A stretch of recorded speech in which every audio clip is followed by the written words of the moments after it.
એટલે અમને એવું લાગ્યું કે આ જિલ્લા ગીર સોમનાથ જિલ્લામાં અત્યાર સુધીમાં મારા 40 વર્ષના જાહેર જીવનમાં આવો કોઈ અધિકારી સરકાર તરફી અને સરકારને યશ અપાવતો હોય એવો કોઈ અધિકારી જો મેં જોયો હોય તો એમાં જાડેજા સાહેબ આવે છે. એને ખરેખર પોતાનો ઇતિહાસ તપાસવો જોઈએ. 1984માં આ વ્યક્તિ, હું જાહેર જીવનમાં આવ્યો એટલે અમે એને જાહેર જીવનમાં અમારી સાથે આવ્યા છે, ત્યારે એની શું સ્થિતિ હતી ને અત્યારે શું સ્થિતિ છે એની સરકાર દ્વારા જો તપાસ કરવામાં આવે, ઊંડી તપાસ કરવામાં આવે તો એ બોલે છે બધું સાબિત થઈ જાય.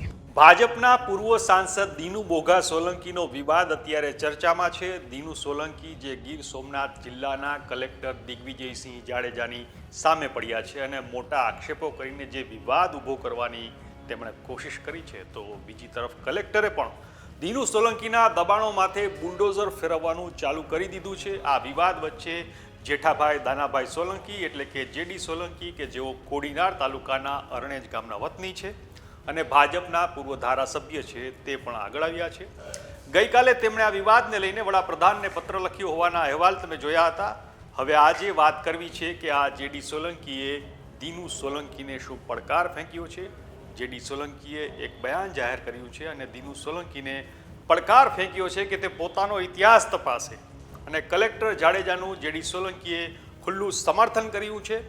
સાંભળીએ જેડી સોલંકીએ શું કહ્યું. પત્ર તો મેં એટલા માટે લખ્યો છે જે હાલમાં મારી પાસે અહીંયા જ છે. પત્ર મેં આજે થોડા સમય પહેલાં કલેક્ટર અને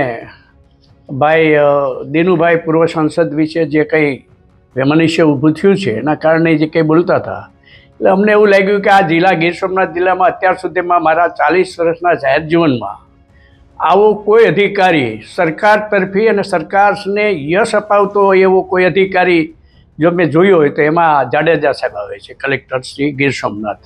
અને એવા સુંદર સરસ કામ કરનારા માણસને બદનામ કરવા માટેના જે વાણી વિલાસ જે કરે છે એ જોઈને મને એમ લાગ્યું કે સરકાર શ્રી આ દેશના આદરણીય વડાપ્રધાન મારા પૂજનીય છે અને આ ગુજરાતના મુખ્યમંત્રી ભાઈ શ્રી ભૂપેન્દ્રભાઈ પટેલને મેં નમ્ર વિનંતી કરું છું કે આવા અધિકારીને થાય એટલું સારું કામ કરે છે એટલા માટે એને બળ પૂરું પાડજો, એને નુકસાન ન થાય એ જોજો. એ તો એ પોતાના પગમાં બળે છે એને ડુંગરે ચડવાની વાત કરે છે.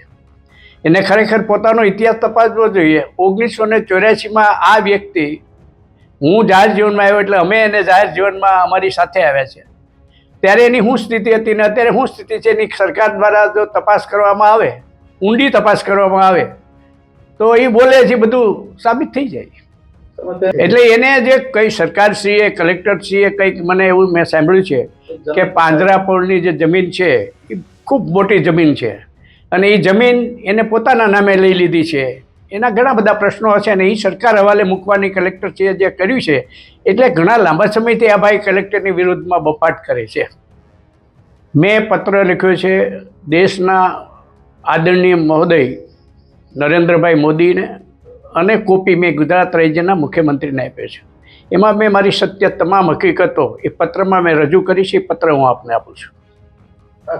વ્યક્તિગત સ્વાર્થ જ, કોઈ પ્રજાના પ્રશ્નો માટે નહીં. પ્રજાને તો અહીંયા આવા અધિકારીઓને કબજામાં રાખીને અધિકારીઓને બેહાલ કરી નાખ્યા છે. નાના નાના વેપારીઓને બેહાલ કરી નાખ્યા છે. કોડીનાર તાલુકામાં સારો માણસ અત્યારે વેપાર કરવા માટે તૈયાર નથી. તાલુકો છોડીને બીજી જગ્યાએ સ્થળાંતર કરવા માટે બધા લોકો નીકળી પડ્યા છે. મેં આક્ષેપ કર્યો નથી, સત્ય હકીકત રજૂ કરી છે.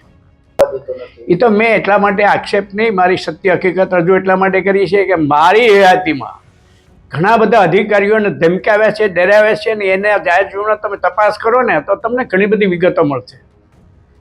તમે કલેક્ટરને સમર્થન કરશો? વ્યાસ કલેક્ટર સારો માણસ છે અને સમર્થન કરવા, આવા અધિકારીઓને સમર્થન કરવા માટે અમારી સંપૂર્ણ તૈયારી છે.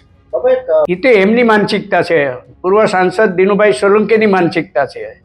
તે વખતે ક્યાં ગયા હતા ભાઈ? તે વખતે કેમ એની આડા ન આવ્યા કે ભાઈ આ શું કામ પાડો છો? ગરીબ માણસનું રહેવાનું ઠાણ છે, એ ક્યાં જશે? એવું કહેવા તો કોઈ દી આવ્યા નથી. આ તો પોતા ઉપર જ્યારે ઘા આવ્યો છે એટલે પછી ભાઈ ઉપડી પીડ્યા છે. સરકાર પાસે શું માંગણી છે? સરકાર પાસે તો હું એટલી જ વિનંતી કરું છું આદરણીય નરેન્દ્રભાઈ મોદી, અમિતભાઈ શાહ સાહેબ અને આ મુખ્યમંત્રી ગુજરાતના ભૂપેન્દ્રસિંહભાઈ પટેલને કે આવા સનિષ્ઠ અધિકારીઓ અમારી દૃષ્ટિએ સારા અધિકારી છે. આવા સારા અધિકારીને રાખશો તો સરકારની વાહવા થાય છે અને વધારે વાહવા થાય છે, થશે, એમાં કોઈ શંકાને સ્થાન નથી. હવે દીનુ સોલંકીની સામે જેડી સોલંકી મેદાને આવ્યા છે અને આ બયાન જે આપ્યું છે એના વિશે તમારું શું કહેવું છે, તમારું શું માનવું છે, અમને કોમેન્ટ કરીને જરૂરથી જણાવજો. આપણે મળતા રહીશું વાઇબ્સ ઓફ ઇન્ડિયા પર.